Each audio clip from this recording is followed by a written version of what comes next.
Hello and welcome back to Vidyalaya. चलिए फिर से आज हम आ गए हैं आपके लिए एक आगे की जो एनसीईआरटी डिकोडिंग सीरीज है उसको लेकर के। चलिए पढ़ते हैं हमारे नेक्स्ट सेल ऑर्गन के बारे में, and that is endoplasmic reticulum. दोस्तों, एंडोप्लाज्मिक रेटिकुलम क्या होता है, what is this and what is function is. Basically the ER, इसको हम लोग शॉर्ट फॉर्म में ईआर भी बोल सकते हैं। एंडोप्लाज्मिक रेटिकुलम मतलब इसमें कुछ ना कुछ, कहीं ना कहीं जाली की तरह, कहीं ना कहीं ट्यूब्स की तरह संरचनाएं होंगी, स्ट्रक्चर्स होंगे, जो बेसिकली क्या होते हैं, एक लार्ज नेटवर्क बनाते हैं मेम्ब्रेन बाउंड ट्यूब्स का एंड शीट्स का।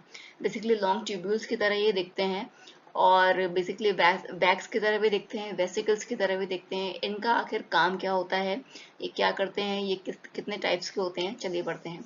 Basically the ER membrane is similar in structure to plasma membrane. Plasma membrane की तरह इनका स्ट्रक्चर होता है। There are two types of endoplasmic reticulum. Basically endoplasmic reticulum के दो टाइप्स हैं। पहला है रफ एंडोप्लाज्मिक रेटिकुलम, दूसरा है स्मूथ एंडोप्लाज्मिक रेटिकुलम। अगर रफ एंडोप्लाज्मिक रेटिकुलम की हम बात करते हैं तो बेसिकली इसमें पार्टिकल्स होते हैं जो कि इससे अटैच्ड रहते हैं, जिनको हम लोग बोल देते हैं ribosomes. Yes, ribosomes rough endoplasmic reticulum पर अटैच्ड रहते हैं। एंड आफ्टर उसकी बात की जाए कि राइबोसोम्स क्या करते हैं, बेसिकली राइबोसोम्स का काम क्या होता है, राइबोसोम्स का काम होता है प्रोटीन के फॉर्मेशन में पार्टिसिपेट करना। प्रोटीन का फॉर्मेशन हमारी पूरी बॉडी स्ट्रक्चर के लिए बहुत इंपॉर्टेंट है, और ये राइबोसोम हमें रफ एंडोप्लाज्मिक रेटिकुलम पे मिलते हैं।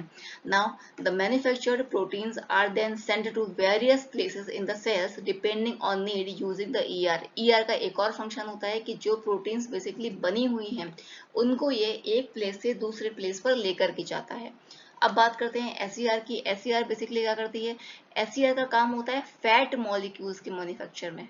बहुत इंपॉर्टेंट चीज है, आ सकती है, आपको पता होना चाहिए कि अगर हम फैट्स या फिर लिपिड्स के मैन्युफैक्चर की बात कर रहे हैं, then we are talking about the SER, smooth endoplasmic reticulum.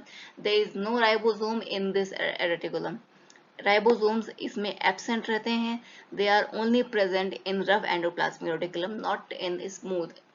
And basically smooth endoplasmic reticulum जो होती है वो सेल के फंक्शन के लिए भी बहुत इंपॉर्टेंट होती है। कुछ प्रोटीन्स ऐसी भी होती हैं जो बेसिकली सेल की मेम्ब्रेन को बनाती हैं, जिसको हम लोग, जब सेल की मेम्ब्रेन बनने की बात आती है तो हम इस प्रोसेस को बोल देते हैं मेम्ब्रेन बायोजेनेसिस, मेम्ब्रेन का फॉर्मेशन होना। One function of ER is to serve as a channel basically।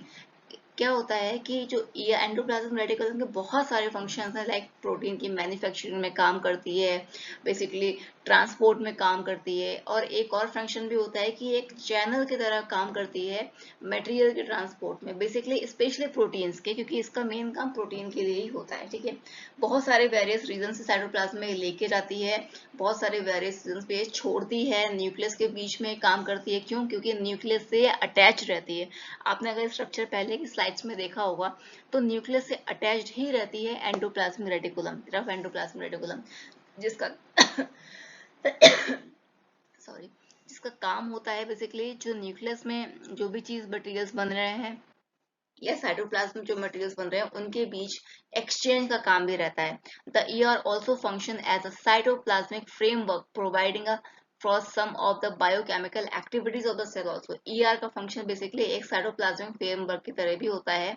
In the river cells of the group of the animals called vertebrates, SER plays a crucial role in detoxifying many poison surface। Basically SER का काम, जो smooth endoplasmic reticulum का काम है, अभी हमने just पढ़ा कि वो लिपिड एंड फैट्स के मॉलिक्यूल्स के जो मैन्युफैक्चर है उसमें वर्क करती है। उसका एक और काम होता है जो हमारी बॉडी में उसका सबसे ज्यादा इंपॉर्टेंट काम होता है, और उससे बहुत क्वेश्चंस आते हैं, and that is a detoxification. हमारी बॉडी में डिटॉक्सिफाई करने का काम किसी भी मटेरियल को एसईआर का ही होता है, स्मूथ एंडोप्लाज्मिक रेटिकुलम का ही होता है। The ER varies greatly in appearance in different cells. It always forms a network system. Basically, आपको ER की पहचान ही है, जैसा कि उसके नाम से समझ में आ रहा है, ये एक नेटवर्क सिस्टम बनाती ही बनाती है।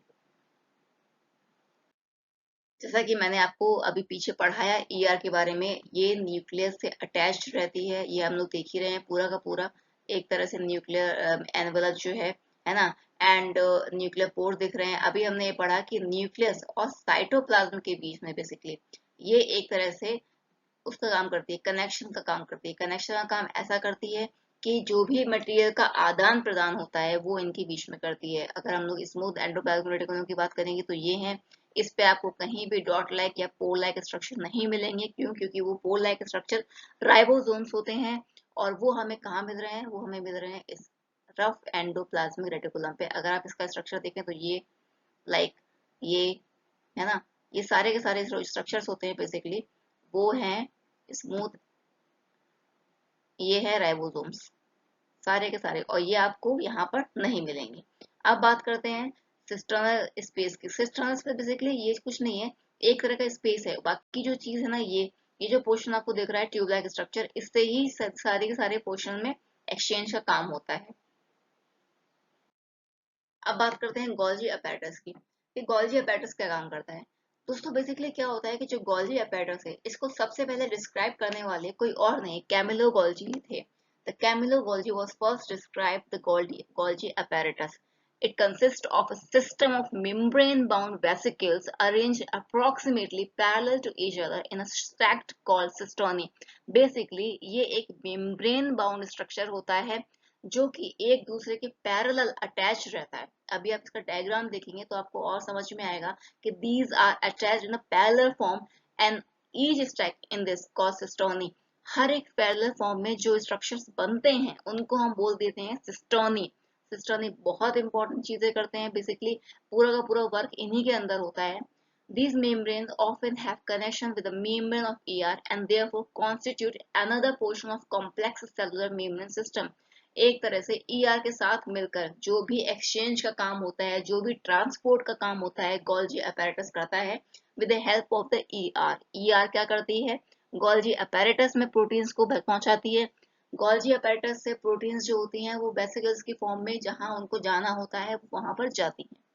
The material synthesized near the ER is packaged and dispatched to various targets inside and outside the cell through the Golgi apparatus. ये बात मैं आपको पहले बता चुकी कि जो भी मटेरियल सिंथेसाइज होता है नियर ईआर वो पैकेज्ड होता है, डिस्पैच्ड होता है वेरियस टारगेट इनसाइड पे। जैसे कि आपका कोई भी चीज है, आप किसी को कोई चीज बेच रहे हो या कोई चीज सेल कर रहे हो तो आप उसको पहले पैकेज करोगे, फिर उसको डिस्पैच करोगे और उसको जगह जगह पे पहुंचाओगे। जगह जगह पे पहुंचाने के लिए आप एक कुरियर वाले को लेते हैं।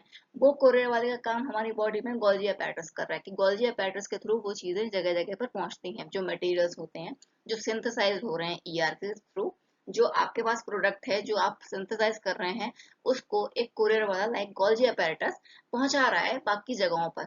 तो वही काम होता है गोल्जी apparatus का, या जैसा ये काम हमारी लाइफ में कुरियर वाले का होता है वही काम गोल्जी apparatus का होता है हमारी बॉडी में।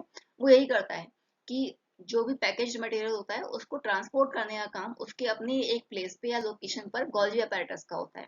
Now its functions include the storage, modification and packaging of product in vesicles. Basically ये स्टोरेज का काम भी करता है, मॉडिफिकेशन का काम भी करता है और जो प्रोडक्ट्स बन चुके हैं उनमें थोड़ा वेरीफाई करने का काम भी करता है कि भाई ये चीज ऐसी होगी, ये चीज ऐसी होगी, इसमें इसमें ये चेंज की जरूरत है, तब जाकर ये आगे अपनी लोकेशन पे पहुंच सकता है। अगर उसमें चेंज आपने नहीं किया तो ये नहीं पहुंच पाएगा।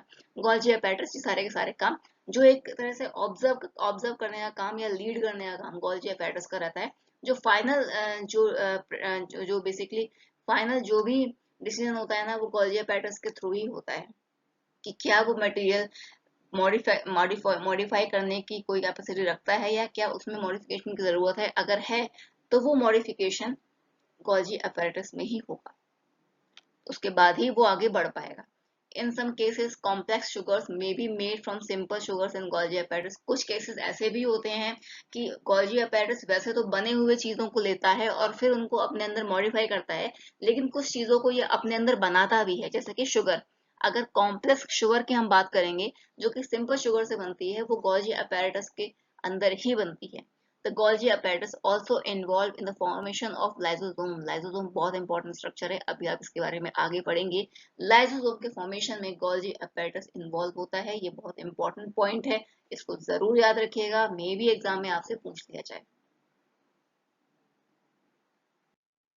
जैसा कि मैंने आपको बताया था कि एक दूसरे के पैरेलल अटैच्ड हैं ये सिस्टोनी और काम कर रहे हैं। देखिए आप पैरेलल अटैचमेंट है ये, आप देखेंगे इनकमिंग ट्रांसपोर्ट, ये आती हुई वेसिकल्स दिख रही हैं, सिस फेस से आती हैं, ट्रांसफेस तक पहुंचती हैं और सिक्रेटरी वेसिकल का फॉर्मेशन हो जाता है। और ये सिक्रेटरी वेसिकल एक लोकेशन पे पहुंचती हैं जहां इनको पहुंचना है। कुरियर वाले के भाई कुरियर वाले का काम करती हैं ये, है ना। ये बेसिकली पार्ट है गोल्जी apparatus का ही। आप ये पूरे पूरे स्ट्रक्चर को समझिए कि जो भी प्रोटीन बन रही है इसके अंदर आकर के वो मॉडिफाई हो रही है, अगर उसको नीड है मॉडिफिकेशन की, अगर वो फर्दर उसका जो भी ट्रांसपोर्ट है वो मॉडिफिकेशन के बिना हो सकता है तो वो ऐसे ही प्रोसेस हो जाती हैं। और अगर नहीं होती हैं तो उनका मॉडिफिकेशन गोल्जी apparatus के अंदर ही होता है। कुछ शुगर्स होती हैं जो कॉम्प्लेक्स होती हैं, जो सिंपल शुगर से बनती हैं, वो गोल्जी apparatus के अंदर ही बनती हैं। ये स्टोरेज का भी काम करता है, बहुत इंपॉर्टेंट फंक्शंस होते हैं सेल के अंदर के जो ऑर्गेनल्स होते हैं, गोल्जी apparatus उनमें से एक है।